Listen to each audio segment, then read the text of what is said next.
নমস্কার ফ্রেন্ডস, অনেকদিন বাদে আবার একখানি ভিডিও বার্তা নিয়ে আপনাদের সকলের সামনে।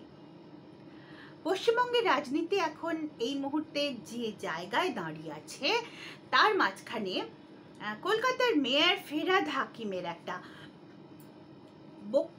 বক্তৃতা আজকে আমরা শুনলাম। আমরা দেখলাম যে কলকাতার ধনধান্য অডিটোরিয়ামে কোরআনের আলো ফাউন্ডেশন বলে একখানি অর্গানাইজেশনের তরফ থেকে আয়োজন করা একটি ধর্ম প্রচার প্রসার সভায় বক্তব্য রাখছিলেন কলকাতার মেয়র ফিরহাদ হাকিম, এবং সেখানে কিন্তু তিনি স্পষ্টতই যে বার্তা দিয়েছেন তা হলো এ রাজ্যে ইসলাম ধর্ম আরও বেশি করে প্রচার এবং প্রসার করার বার্তা। আমরা প্রত্যেকেই সেটা শুনেছি এবং তিনি অনেকগুলো কথা বলেছেন। তার মধ্যে একখানি কথা হলো এটা, উনি বলছেন যে যারা মানে ওর যেটা রিলিজন, শ্রী ফিরহাদ হাকিমের যা রিলিজন, সেই রিলিজনে জন্মগ্রহণ করা একটি অত্যন্ত সৌভাগ্যের বিষয়। অবশ্যই এটা ওনার তো মনে হবেই, প্রত্যেকের নিজের রিলিজনকে ভালোবাসে, ফলে ওর মনে হচ্ছে যে ওর যেটা নিজের রিলিজন সেটাতে জন্মগ্রহণ করা অত্যন্ত সৌভাগ্যের বিষয়। অবশ্যই ওনার সেটা মনে হওয়া স্বাভাবিক, কিন্তু সেই একই সঙ্গে তিনি এটাও বলেছেন যে যারা ওর রিলিজনে জন্মগ্রহণ করেননি সেটা তাদের দুর্ভাগ্য। এটা দুর্ভাগ্যজনক বিষয় যে তারাও ওই ওর রিলিজনে জন্মগ্রহণ করেননি, এটা একটা দুর্ভাগ্যের বিষয়। এবং সেই সূত্রে যাদের জন্ম ওই রিলিজনে হয়েছে তাদের কর্তব্য হলো সেই দুর্ভাগা ব্যক্তিদেরকে ওই রিলিজনে নিয়ে আসার কাজ করা, ওই রিলিজনে নিয়ে আসার জন্য তাদেরকে নিমন্ত্রণ জানানো, দাওয়াত দেওয়া, এবং তারপর সেই তাদেরকে রিলিজন পরিবর্তন অর্থাৎ ধর্মান্তরিত করবার যে উদ্যোগ সেটা নেওয়া উচিত। তা কাদের উচিত? যারা সৌভাগ্যজনকভাবে ওই রিলিজনে জন্মগ্রহণ করেছেন তাদের। এখন এক্ষেত্রে প্রশ্ন হলো যে যারা ওই রিলিজনে জন্মগ্রহণ করেননি তাদেরকে কি দুর্ভাগা বলা যায়? যদি তাই হয় তাহলে আমাদেরকে কিন্তু ভেবে দেখতে হবে যে আজ থেকে 1400 বছর আগে যখন আরব দেশে যখন প্রফেট মোহাম্মদ, হজরত মোহাম্মদের যখন জন্ম হয়েছিল, তখন হজরত মোহাম্মদের জন্ম তো আজকে যেটা ইসলাম ধর্ম বলে আমরা যে ধর্মকে জানি সেই ধর্মে তো হজরত মোহাম্মদের জন্ম হয়নি, কিন্তু তৎসত্ত্বেও তিনি কিন্তু হয়ে উঠেছিলেন প্রফেট মোহাম্মদ। তিনি কিন্তু প্রচার করলেন ইসলামের বাণী, তিনি কিন্তু অন্য সমস্ত মানুষকে ইসলাম ধর্মে দীক্ষা দিলেন, কিন্তু তিনি নিজে কি জন্মগ্রহণ করেছিলেন ইসলাম ধর্মে? করেননি। তা সত্ত্বেও তাঁর মাথার মধ্যেই কিন্তু এসেছিল এই কনসেপ্টটা, এই ধারণাটা, এবং তারপর তিনি কিন্তু সেটাকে উপহার দিয়েছেন মানব সভ্যতাকে। অর্থাৎ যদি আমাদেরকে বলতে হয় যে ইসলামে যারা জন্মগ্রহণ করেননি তারা দুর্ভাগা, সেটা কি ঠিক কথা হবে? এটা কি সত্যি? জিসাস ক্রাইস্ট তিনি নিজে কিন্তু খ্রিস্টান ছিলেন না, তার জন্ম কিন্তু হয়েছিল ইহুদি ধর্মে, তিনি নিজে ছিলেন ইহুদি। তাহলে আমরা কি এটা বলতে পারি যে খ্রিস্টান ধর্মে যারা জন্মগ্রহণ করেননি তারা প্রত্যেকেই দুর্ভাগা? জিসাস ক্রাইস্টও তো খ্রিস্টান ধর্মে জন্মগ্রহণ করেননি, হজরত মোহাম্মদও তো ইসলাম ধর্মে জন্মগ্রহণ করেননি। তাহলে কি শ্রী ফিরহাদ হাকিম তৎসত্ত্বেও বলবেন যে যারা ওই ওনার নিজের রিলিজনে জন্মগ্রহণ করেননি তারা প্রত্যেকে দুর্ভাগা? দুর্ভাগা মোটেই নন তারা, তারাও সৌভাগ্যময়ী, বলা যেতে পারে সৌভাগ্যবান, সৌভাগ্যবতী, তারা কিন্তু তাই। কিন্তু ওনার এটা মনে হয়েছে যে ওই দুর্ভাগাদেরকে ওনার নিজের রিলিজনে নিয়ে আসতে হবে। এখন কথা হচ্ছে ভারতবর্ষের সংবিধানের দিকে যদি আমরা তাকাই তাহলে আমরা দেখব আর্টিকেল 25, সেখানে কিন্তু প্রত্যেকটি মানুষকে তার নিজের রিলিজন পালন করা পড়ানো, প্রফেস করা এবং প্রপাগেট, প্রচার প্রসার করার অধিকার কিন্তু প্রত্যেকের আছে, প্রত্যেকটি মানুষের আছে। তো সেই সূত্রে এই যে কোরআনের আলো ফাউন্ডেশন যে এখানে ধর্ম প্রচার করতে চাইছে এবং তার জন্য যে কলকাতার মেয়র ফিরহাদ হাকিমকে তারা যে তাদের বক্তা হিসেবে, তাদের প্রতিনিধি হিসেবে দাঁড় করিয়েছে, সেটা তারা করতে পারে, কারণ প্রচার প্রসারের অধিকার কিন্তু ভারতের সংবিধান তাদেরকে দিয়েছে। কিন্তু এইখানে একটি বক্তব্য আছে, সেটা হলো প্রপাগেশন মানে কিন্তু কনভার্সন নয়। প্রপাগেট শব্দটার যদি আমরা ইংরেজি ডিকশনারি খুলে যদি দেখি, তাহলে আমরা দেখব প্রপাগেট মানে প্রচার প্রসার, ধারণাটার প্রসার করা, কনভার্ট করা কিন্তু নয়। অর্থাৎ ভারতের সংবিধান কিন্তু কনভার্ট করার অনুমতি দেয় না, অধিকার দেয় না। এবং অতি সম্প্রতি মানে মাত্র 2 দিন আগে মহামান্য এলাহাবাদ হাইকোর্ট কিন্তু একখানি অবজারভেশন ঠিক দিয়েছেন, ঠিক এই মর্মেই।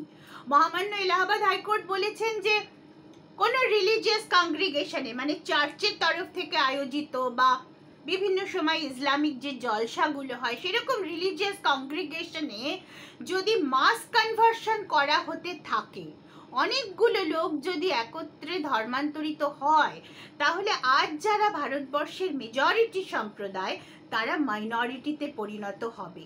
এবং সেই সূত্রেই কিন্তু এলাহাবাদ হাইকোর্টেরও এক্স্যাক্টলি এই অবজারভেশনই রয়েছে যে প্রপাগেট মানে কনভার্ট করা নয়, প্রপাগেশন মানে কনভার্সন নয়।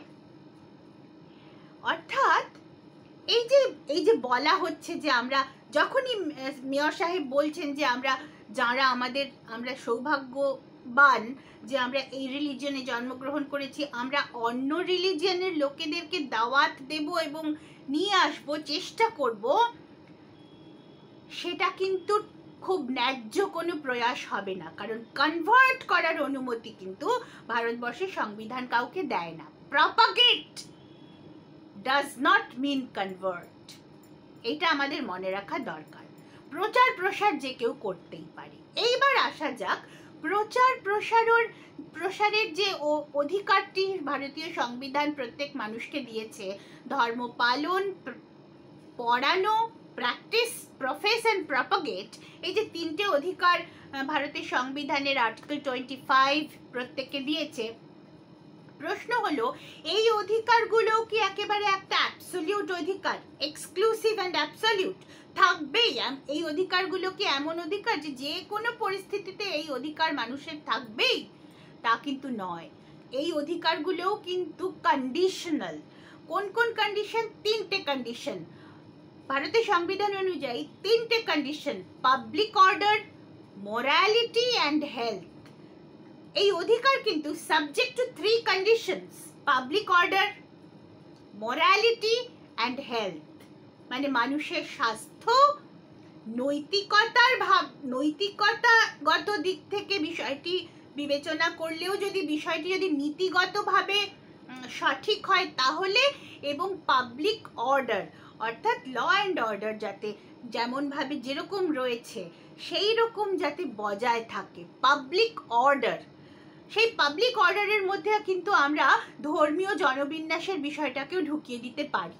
অর্থাৎ ভারতবর্ষের সমাজের যে ভারসাম্য বজায় রয়েছে, ভারতবর্ষের সমাজের ভারসাম্যের মধ্যে এইটিও একটি অংশ যে ভারতবর্ষ কিন্তু একটি হিন্দু প্রধান দেশ। সেই হিন্দু প্রধান জনবিন্যাসটি বজায় রাখাও কিন্তু পাবলিক অর্ডারের অঙ্গ বলে আমরা